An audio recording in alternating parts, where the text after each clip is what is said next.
Hello friends, welcome to GK MCQ. कैसे हैं आप सभी? मैं उम्मीद करता हूं कि आप सब अच्छे और स्वस्थ होंगे। घटना चक्र की जो प्रीवियस ईयर के क्वेश्चन चल रहे हैं, जितने भी सारे हिस्ट्री के क्वेश्चन चल रहे हैं, उसकी आज क्लास 4 है और टोटल 50 क्वेश्चन आज मैं करा रहा हूं आप लोग को, और यह बुक से करा रहा हूं। आप लोग को इसका प्लेलिस्ट जो है आई बटन पर और डिस्क्रिप्शन बॉक्स में मिल जाएगा, आप लोग दोनों जगह से चेकआउट कर सकते हैं। चलिए क्वेश्चन स्टार्ट करते हैं। जो भी चैनल पर नए हैं, चैनल को सब्सक्राइब करके बेल आइकन को प्रेस कर दीजिए और इस वीडियो को लाइक कर दीजिए।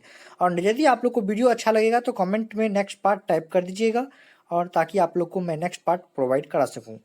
उदयगिरी के पत्थर में कांटे गुफाएं किस राज्य में स्थित है? तो उदयगिरी के पत्थर में कांटे गुफाएं जो है वो आप लोग को उड़ीसा में है। तो डी नंबर ऑप्शन जो है इस क्वेश्चन का राइट आंसर हो जाएगा। चलिए हम लोग आगे बढ़ते हैं और इसके डिस्कस पॉइंट को देख लेते हैं।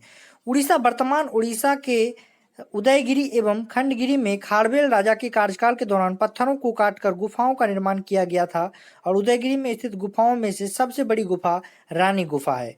दूसरे नंबर के क्वेश्चन पर हम लोग आते हैं। इसमें सूची 1 को सूची 2 से हम लोगों को मिलाना है। तो सूची 1 को सूची 2 से हम लोग मिलाएंगे तो इसमें इस क्वेश्चन का जो राइट आंसर हो जाएगा दोस्तों, वो होगा, मैं आप लोगों को बताता हूँ, कार्ले की गुफा जो है वो हिनायन में है। कहाँ है कार्ले की गुफा? वो हिनायन में है। तो 1 का जो है वो 3 नंबर हो जाएगा। और खंडगिरी के पत्थर काट कर बनाए गए भवन, तो खंडगिरी के पत्थर काट कर बनाए गए भवन वो जैन के होगा, यहाँ पर 4 नंबर हो जाएगा। और बाघ गुफा जो है वो महायान होगा, 1 नंबर हो जाएगा। और बादामी गुफा मंदिर जो है वो आप लोग को सैव होगा, तो 2 नंबर होगा। सूची 1 को सूची 2 से हम लोगों ने मिला लिया। 1 का 3, तो 1 का 3 ऑप्शन जो है वो 4 नंबर में है, डी नंबर ऑप्शन में है। और 1 का 3 और फिर 2 का 4 था, तो 2 का जो 4 था तो वो हमको है, आप वो भी हमको 4 नंबर ऑप्शन में है। और फिर सी का जो है हमको सी का 1 है, तो सी का इसमें 2 दिया हुआ, सी का 1 है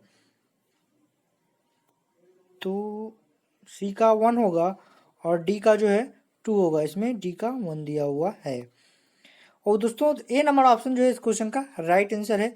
ए नंबर ऑप्शन इस क्वेश्चन का राइट आंसर, ये जो है 3 लिखा हुआ है, ये 3 है, ठीक है। तो यहाँ पे हम लोगों को समझ लेना है ये 3 है। चलिए हम लोग आगे बढ़ते हैं, इसको हम लोग डिस्कस पॉइंट को पूरा करते हैं। कार्ली गुफा मंदिर हिनायन या कट्टरपंथी बौद्ध भिक्षुओं का संप्रदाय था। इसे सर्वकायान भी कहा जाता है।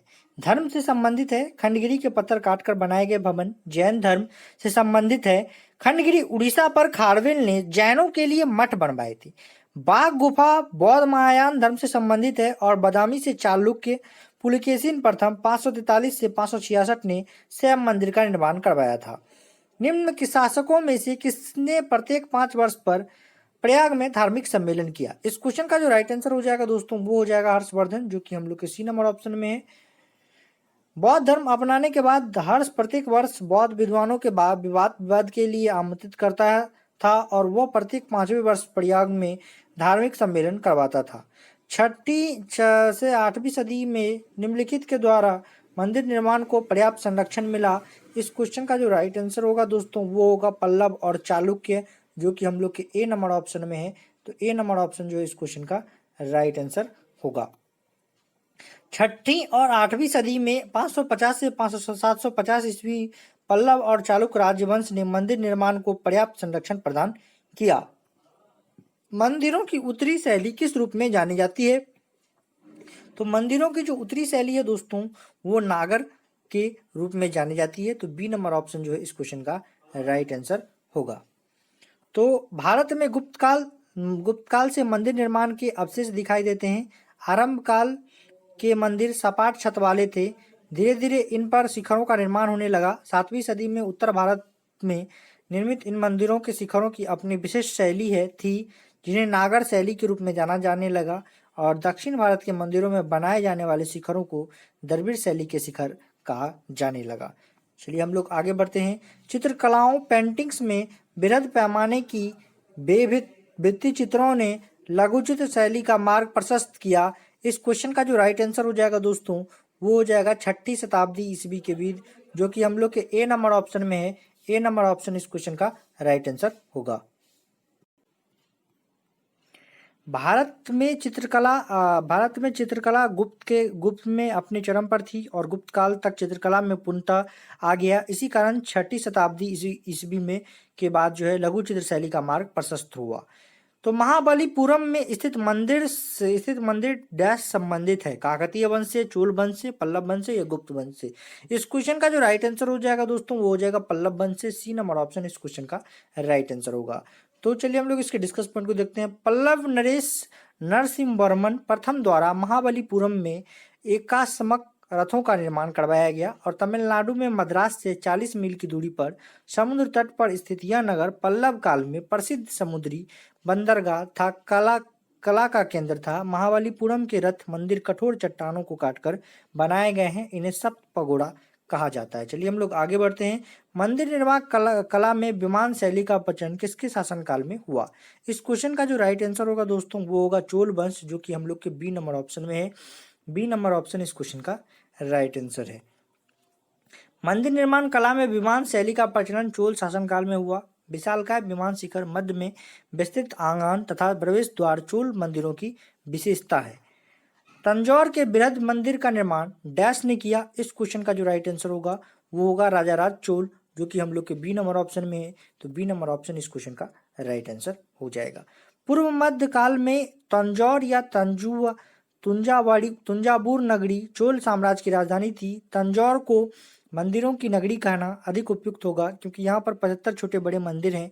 तंजौर चोल शासक राजाराज 985 से 1014 ईस्वी द्वारा निर्मित भव्य बृहदेश्वर मंदिर के लिए प्रसिद्ध है और इस मंदिर पर शिखर 190 फीट ऊंचा है तथा शिखर पर पहुंचने के लिए 14 मंजिलें हैं और इसमें एक विशाल शिवलिंग है और पत्थर निर्मित विशाल नदी मंदिर के सामने प्रतिष्ठित है। चोल शासकों की भाषा क्या थी? इस क्वेश्चन का जो राइट आंसर होगा दोस्तों वो होगा तमिल, जो कि हम लोग के सी नंबर ऑप्शन में है। सी नंबर ऑप्शन इस क्वेश्चन का राइट आंसर होगा। चोल शासकों के काल में संगम साहित्य की रचना हुई थी। संस्कृत भाषा से ही तमिल की उत्पत्ति हुई थी, इस कारण चोल शासकों की भाषा तमिल थी। चोल सम्राटों का शासनकाल तमिल साहित्य का स्वर्णकाल था। राष्ट्रकूटों द्वारा निर्मित प्रसिद्ध मंदिर कौन सा है? इस क्वेश्चन का जो राइट आंसर होगा दोस्तों वो होगा एलोरा, जो कि हम लोग के बी नंबर ऑप्शन में। बी नंबर ऑप्शन इस क्वेश्चन का राइट आंसर होगा। शैल्योत्कीर्णी पत्थर काटकर बनाया गया कैलाशनाथ मंदिर या कैलाश मंदिर एलोरा महाराष्ट्र में स्थित है। इसका निर्माण राष्ट्रकूट शासक कृष्ण प्रथम 754 से 72 ईस्वी ने कराया था। यह द्रविड़ शैली में निर्मित मंदिर है। अजंता तथा एलोरा की गुफाएं कहाँ स्थित है? अजंता तथा एलोरा की जो गुफाएं हैं वो महाराष्ट्र में स्थित है। बी नंबर ऑप्शन जो है इस क्वेश्चन का राइट आंसर होगा। अजंता तथा एलोरा की गुफाएं महाराष्ट्र के औरंगाबाद जिले में स्थित है। ये शैलोत्कीर्ण गुफाएं अपने चित्रांकन एवं वास्तु सौंदर्य के लिए विश्व विरासत के रूप में विख्यात है। निम्न में से कौन सबसे प्राचीन है? इस क्वेश्चन का जो राइट आंसर होगा दोस्तों वो हो जाएगा अजंता, जो कि हम लोग के ए नंबर ऑप्शन में है। ए नंबर ऑप्शन इस क्वेश्चन का राइट आंसर होगा। अजंता गुप्तकालीन, कुतुब मीनार सल्तनत कालीन, ताजमहल मुगल कालीन, खजुराहो राजपूत कालीन। चलिए हम लोग आगे बढ़ते हैं। अजंता गुफाओं का निर्माण किया गया था? अजंता गुफाओं का जो निर्माण किया गया था वो गुप्त काल में किया गया था। ए नंबर ऑप्शन जो है इस क्वेश्चन का राइट आंसर होगा।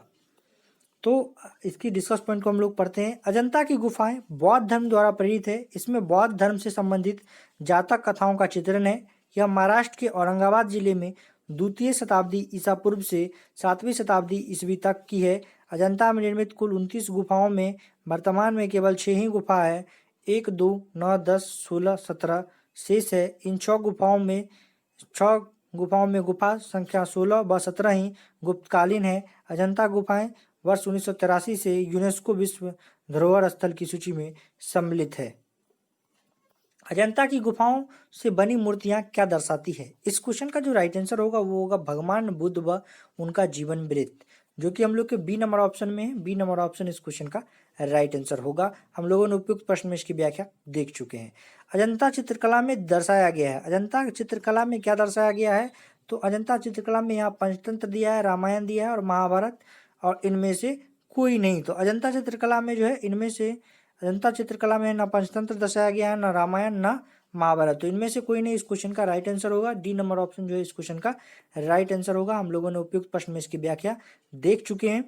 अजंता की गुफाओं में किसका चित्रण है? अजंता की गुफाओं में किसका चित्रण है? तो अजंता की गुफाओं में जातक कथाओं का चित्रण है। ए नंबर ऑप्शन जो इस क्वेश्चन का राइट आंसर है। तो उपयुक्त प्रश्न में हम लोगों ने इसकी व्याख्या देख चुके हैं। एलिफेंटा में चट्टान काटकर बनवाए गए प्रसिद्ध मंदिर निम्न में से संबंधित है। तो एलिफेंटा में चट्टान काटकर बनाए गए जो प्रसिद्ध मंदिर हैं वो आप लोग को संबंधित हैं राष्ट्रकूट से, जो कि हम लोग के डी नंबर ऑप्शन में है। तो डी नंबर ऑप्शन इस क्वेश्चन का राइट आंसर हो जाएगा। एलिफेंटा गुफा मुंबई में तिरुमूर्ति शिव के मुखमंडल की मूर्ति स्थित है। साथ ही यहाँ शिव पार्वती की मूर्ति भी है। यहाँ चट्टानों को काटकर राष्ट्रकूटों द्वारा अनेक निर्माण कार्य कराए गए। चलिए हम लोग आगे बढ़ते हैं। सूची 1 एवं सूची 2 को सम्मिलित करते हैं। सूची 1 एवं सूची 2, नागार्जुन ज्ञान की ही मुक्ति का प्राथमिक मार्ग है। शंकराचार्य, महिला संत, अंडाल वेद की रीतियों के, तो ये सब है। तो चलिए हम लोग इसको मिलाते हैं और मिलाकर देखते हैं कि इस क्वेश्चन का राइट आंसर क्या होगा। तो नागा अर्जुन है सबसे पहली बात। नागा अर्जुन जो है वो हो जाएगा आप लोग को बौद्ध धर्म के विस्तार में महत्वपूर्ण भूमिका। तो 4 नंबर हो गया। तो इसका ए नंबर और डी में दिया हुआ है। शंकराचार्य जो हो जाएगा वो आपको ज्ञान की ही मुक्ति का प्राथमिक मार्ग है। तो ये हमको भी दिया हुआ है ए और 4 में। और फिर हम लोग को अंडाल जो दिया हुआ है वो दिया हुआ है आप लोग को मैं बता देता हूँ। अंडाल है महिला संत। तो अंडाल महिला संत होगा। तो यहाँ पे डी नंबर ऑप्शन जो इस क्वेश्चन का राइट आंसर हो जाएगा। रामानुजन जो है वेद की रीतियों की भक्ति के साथ सम्मिलित करने का प्रयास। तो डी नंबर ऑप्शन इस क्वेश्चन का राइट आंसर हो जाएगा। तो उपयुक्त प्रश्न में हम लोग व्याख्या देख चुके हैं। यहाँ पे फिर हम लोग सबका व्याख्या पढ़ते हैं।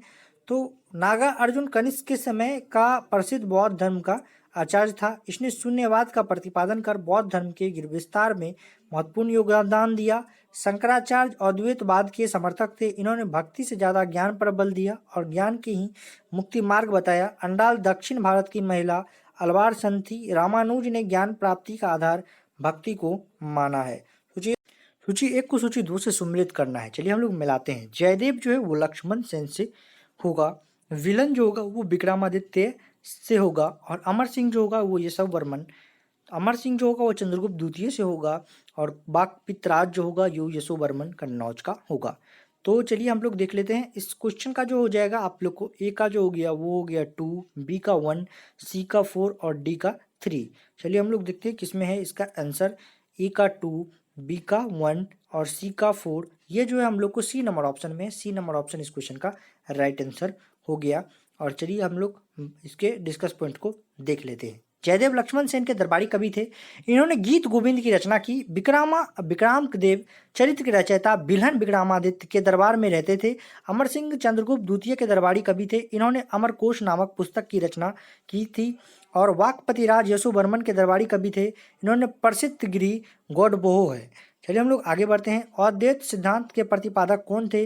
अद्वैत सिद्धांत के प्रतिपादक जो थे वो थे श्री शंकराचार्य, जो कि हम लोग के बी नंबर ऑप्शन में है। तो बी नंबर ऑप्शन इस क्वेश्चन का राइट आंसर हो जाएगा। शंकराचार्य जो अद्वैत के प्रतिपादक थे, इन्होंने मुक्ति प्राप्त करने के लिए ज्ञान को आधार माना है, जबकि रामानुज मोक्ष प्राप्ति के लिए भक्ति के को साधन मानते थे। चलिए हम लोग आगे बढ़ते हैं। नायनार इससे संबंधित थे। नायनार जो थे वो हो जाएगा आप लोग को शिव शैव संप्रदाय से संबंधित थे, जो कि हम लोग के बी नंबर ऑप्शन में है। तो बी नंबर ऑप्शन जो है इस क्वेश्चन का राइट आंसर होगा। चलिए हम लोग इसके डिस्कस पॉइंट को देख लेते हैं। दक्षिण भारत में शिव शैव संप्रदाय के भक्तों को नयानार कहा गया है। और नयानार भक्तों ने भगवान शिव के सम्मान में संदूर भोजनों की रचना की थी। और इनका समय 7वीं व 8वीं सदी के आसपास हुआ। और प्रमुख नयानार संत थे और समंदर अपार एवं संतमूर्ति। चलिए हम लोग आगे बढ़ते हैं। लिंगराज मंदिर का निर्माण करवाया गया। इस क्वेश्चन का जो राइट आंसर होगा दोस्तों वो हो जाएगा पहला है गंगवंश द्वारा नहीं करवाया गया, नरसिंह देव द्वारा नहीं करवाया गया, चंदेल द्वारा नहीं करवाया गया, वास्तुपाल एवं तेजपाल द्वारा नहीं करवाया गया। उपरोक्त में से किसी के द्वारा भी नहीं किया गया। लिंगराज मंदिर का जो निर्माण है, चलिए हम लोग डिस्कस पॉइंट को देखते हैं। भुवनेश्वर मंदिर में लिंगराज मंदिर का निर्माण केसरी वंश के राजा जो है यपति केसरी के ने करवाया। और यह पूर्ण विकसित आर्यनगर शैली का सर्वोत्तम उदाहरण है।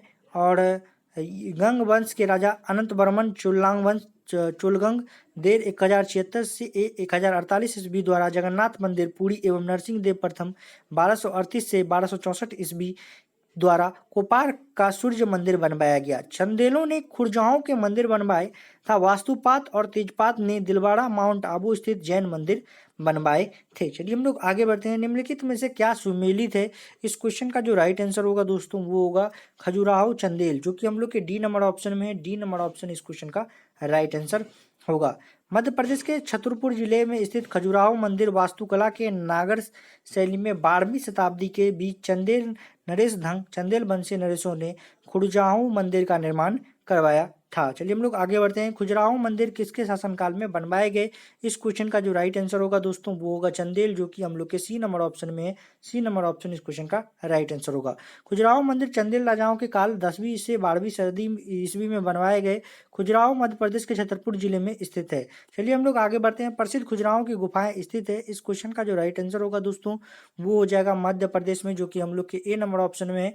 ए नंबर ऑप्शन इस क्वेश्चन का राइट आंसर होगा। खजुराहो गुफाओं के लिए नहीं वर्ण सेव वैष्णव एवं जैन मंदिरों के लिए विख्यात है और यह मध्य प्रदेश के छतरपुर जिले में स्थित है।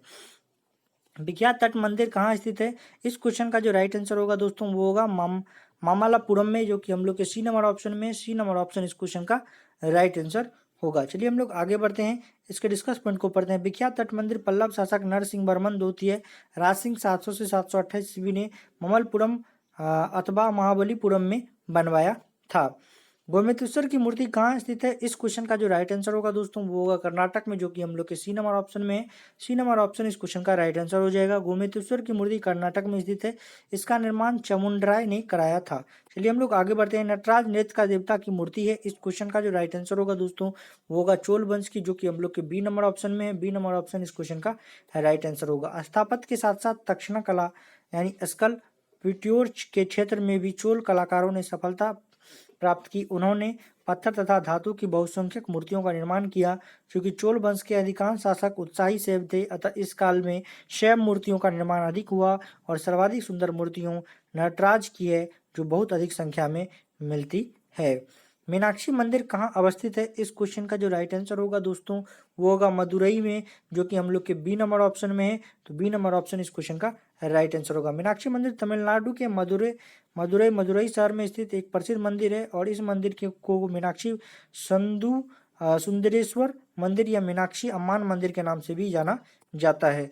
तक्षशिला विश्वविद्यालय स्थित है। तक्षशिला विश्वविद्यालय जो स्थित है दोस्तों यहाँ पे बिहार में दिया हुआ है, मध्य प्रदेश में दिया हुआ है, गुजरात में दिया हुआ है। इनमें से कोई नहीं। इस क्वेश्चन का जो राइट आंसर हो जाएगा इनमें से कोई नहीं होगा। हम लोग डिस्कस पॉइंट में देख लेते हैं कि तक्षशिला मंदिर कहाँ स्थित है। तक्षशिला मंदिर जो है पश्चिमी पंजाब में रावलपिंडी, जो अब पाकिस्तान में है, उत्तर पश्चिम में 20 मील की दूरी पर सरायकला नामक रेलवे स्टेशन के समीप स्थित है और प्राचीन काल में यह गांधार महाजनपद की राजधानी थी। तक्षशिला के विख्यात बौद्धिक केंद्र के रूप में सर्वाधिक थी और इसकी पुष्टि बौद्ध ग्रंथ तथा चीनी यात्रियों के वृत्तांतों से हो जाती है। 7वीं शताब्दी ईस्वी पूर्व से 4वीं शताब्दी ईस्वी तक तक्षशिला को ज्ञान और विद्या का केंद्र बने रहने का सौभाग्य मिला। कोणार्क मंदिर का निर्माण कब किया गया? कोणार्क मंदिर का जो निर्माण है दोस्तों वो किया गया 1245 एडी। इस क्वेश्चन का राइट आंसर होगा ए नंबर ऑप्शन। तो हम लोग इसके डिस्कस पॉइंट को देख लेते हैं। उड़ीसा स्थित कोणार्क मंदिर सूर्य देवता को समर्पित है, जो सामान्यतः काले पैगोडे के नाम से विख्यात है। इस मंदिर का निर्माण 13वीं सदी के गंगा शासक नरसिंह देव प्रथम 1236 से 1264 ईस्वी द्वारा करवाया गया था। इस मंदिर के आधार पर 12 पहिए या चक्र निर्मित है। 12 चक्र 12 राशियों के प्रतीक हैं और सूर्य के 7 घोड़े उसकी किरणों के रंगों के प्रतीक हैं। दोस्तों अभी तक आपने वीडियो को लाइक नहीं किया तो वीडियो को लाइक कर दीजिए और जहां भी शेयर करने का मौका मिलता है शेयर कर दीजिए, ताकि आप लोगों को इसकी तमाम अपडेट मिलती रहे और आप लोग को जब भी नई वीडियो अपलोड हो तो आपको नोटिफिकेशन आ जाए। इसलिए चैनल को सब्सक्राइब करके बेल आइकन को प्रेस कर दें और वीडियो को लाइक करना ना भूलें। और यदि आप लोग को वीडियो अभी तक अच्छा लग गया है तो कमेंट में जाके नेक्स्ट पार्ट टाइप कर दें, ताकि आप लोग को वीडियो आगे मिले। चलिए हम लोग आगे बढ़ते हैं। पुरातन भारतीय विश्वविद्यालय के अवशेष कहाँ पाए गए? इस क्वेश्चन का जो राइट आंसर होगा दोस्तों वो हो जाएगा, मैं आप लोग को बताता हूँ, नालंदा, जो कि हम लोग के ए नंबर ऑप्शन में। ए नंबर ऑप्शन इस क्वेश्चन का राइट आंसर होगा। प्राचीन भारतीय विश्वविद्यालय के अवशेष नालंदा में पाए गए हैं। नालंदा विश्वविद्यालय पटना बिहार में 64 किलोमीटर दक्षिण में बरगांव नामक स्थान में स्थित है। नालंदा बौद्ध बिहार विश्वविद्यालय की स्थापना कुमारगुप्त के शासनकाल में हुई। यह अंतर्राष्ट्रीय ख्याति प्राप्त विश्वविद्यालय था और बाद में पाल वंश के शासकों ने विक्रमशिला के विश्वविद्यालयों की ओर अधिक ध्यान प्रारंभ किया, फलतः नालंदा का वैभव कम हो गया। चलिए हम लोग आगे बढ़ते हैं। बौद्ध गया में प्रसिद्ध महाबोधि मंदिर किस शासक ने बनवाया था? इस क्वेश्चन का जो राइट आंसर होगा दोस्तों वो होगा अशोक का, जो कि हम लोग के डी नंबर ऑप्शन में है। डी नंबर ऑप्शन इस क्वेश्चन का राइट आंसर होगा। बौद्ध गया स्थित प्रसिद्ध महाबोधि मंदिर का निर्माण प्रसिद्ध मौर्य शासक अशोक द्वारा कराया गया। महाबोधि मंदिर बौद्ध गया के उसी स्थान पर निर्मित है जहाँ भगवान बुद्ध को ज्ञान की प्राप्ति हुई थी। अंकोर वाट कहाँ स्थित है? इस क्वेश्चन का जो राइट आंसर होगा दोस्तों वो होगा कंबोडिया, जो कि हम लोग के डी नंबर ऑप्शन में, डी नंबर ऑप्शन इस क्वेश्चन का राइट आंसर होगा। अंकोर वाट कंबोडिया में स्थित है। यहाँ का विष्णु मंदिर, जिसका निर्माण 1125 ईस्वी में कंबोडिया कंबुज के शासक सूर्य वर्मा द्वितीय द्वारा करवाया गया था। यह पूर्व मध्यकालीन हिंदू स्थापत्य की एक उत्कृष्ट रचना है। चलिए हम लोग आगे बढ़ते हैं। किसमें लगभग 1000 गुफाएं हैं? इस क्वेश्चन का जो राइट आंसर होगा दोस्तों वो हो जाएगा कन्हेरी, जो कि हम लोग के सी नंबर ऑप्शन में, सी नंबर ऑप्शन इस क्वेश्चन का राइट आंसर होगा। महाराष्ट्र में मुंबई से लगभग 200 मील उत्तर में कन्हेरी नामक गुफाओं का एक विशाल समूह स्थित है। अनेक वर्षों तक इन गुफाओं में बौद्ध भिक्षुओं का निवास रहा है। ये 8वीं-9वीं शताब्दी की है और यहाँ पर बुद्ध की 2 भीमकाय प्रतिमाएं एवं बोधिसत्व अवलोकितेश्वर की एक खड़ी प्रतिमा है। चलिए हम लोग आगे बढ़ते हैं। दिलवारा के जैन मंदिरों का निर्माण किसने करवाया?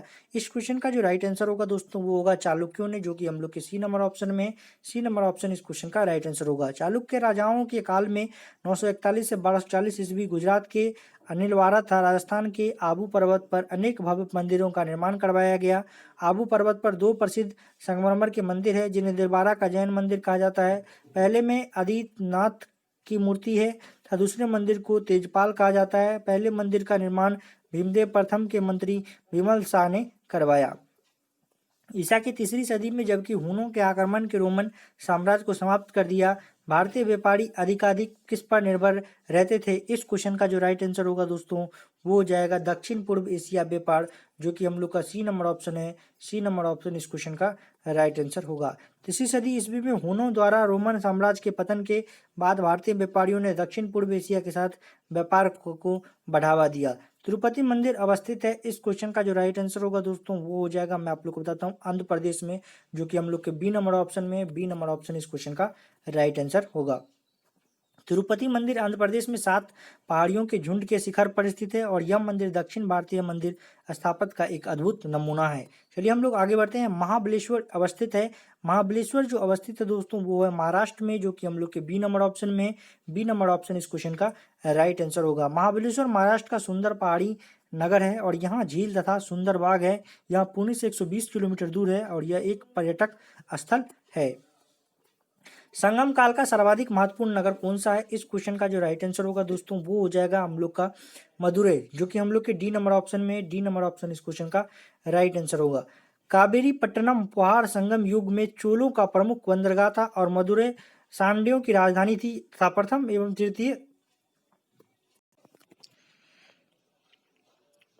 एवं तृतीय संगम मदुरै में ही हुए थे, अतः मदुरै संगम युग में सर्वाधिक महत्वपूर्ण होगा। चलिए हम लोग आगे बढ़ते हैं। विक्रमशिला विश्वविद्यालय की स्थापना किस शासक ने किया?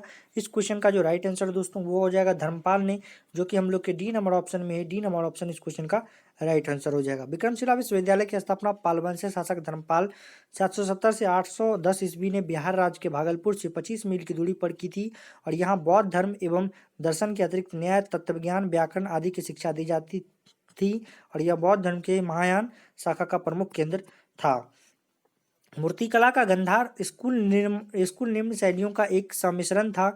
इस क्वेश्चन का जो राइट आंसर हो जाएगा दोस्तों वो हो जाएगा, मैं आप लोग तो भारतीय एवं ग्रीक शैलियों का, जो कि हम लोग के ए नंबर ऑप्शन में, ए नंबर ऑप्शन इस क्वेश्चन का राइट आंसर होगा। चलिए हम लोग इसके डिस्कस पॉइंट को देख लेते हैं।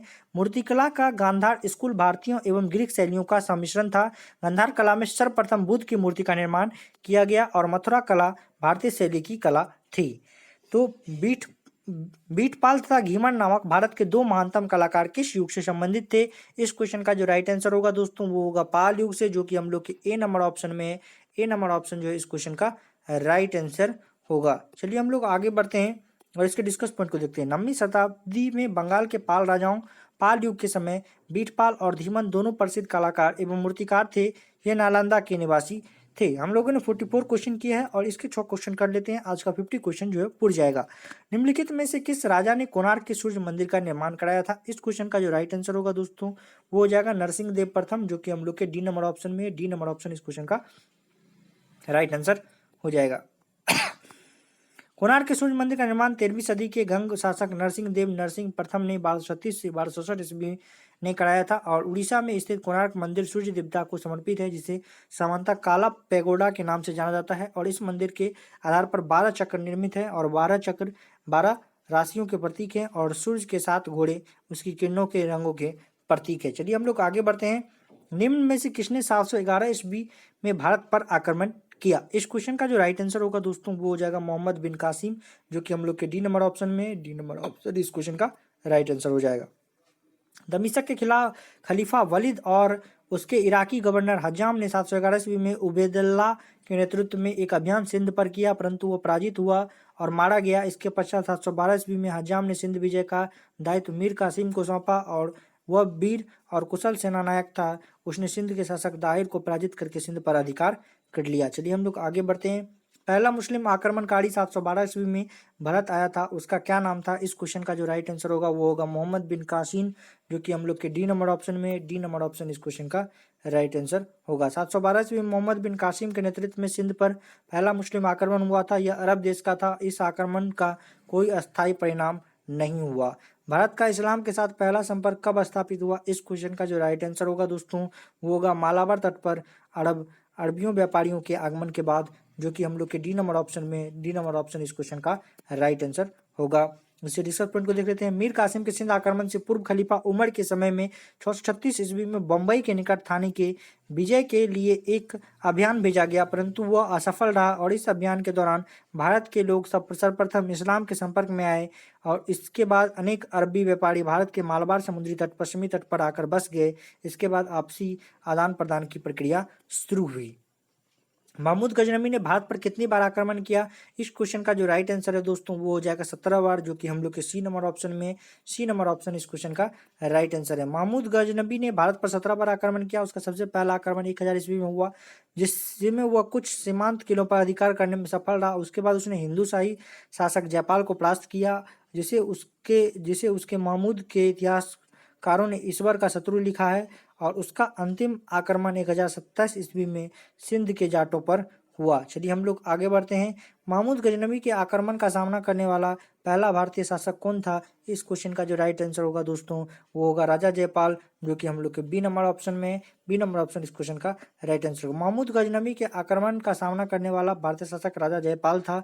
27 नवंबर 1001 को पेशावर के निकट जयपाल व गजनवी के बीच युद्ध हुआ, जिसमें जयपाल पराजित हुआ। चलिए हम लोग आगे बढ़ते हैं और आज का लास्ट क्वेश्चन करते हैं। निम्नलिखित में से कौन सा विद्वान भारत में महमूद गजनवी के साथ जुड़ा था? इस क्वेश्चन का जो राइट आंसर होगा दोस्तों वो हो जाएगा, मैं आप लोग को बताता हूँ, अल बुरूनी, जो कि हम लोग के ए नंबर ऑप्शन में है। ए नंबर ऑप्शन इस क्वेश्चन का राइट आंसर होगा। प्रसिद्ध अरब यात्री अलबुर्नी महमूद गजनवी के सोमनाथ पर आक्रमण के समय भारत आया था। वह महमूद गजनवी का दरबारी एवं कवि एवं इतिहासकार था। इसे संस्कृत का अच्छा ज्ञान था।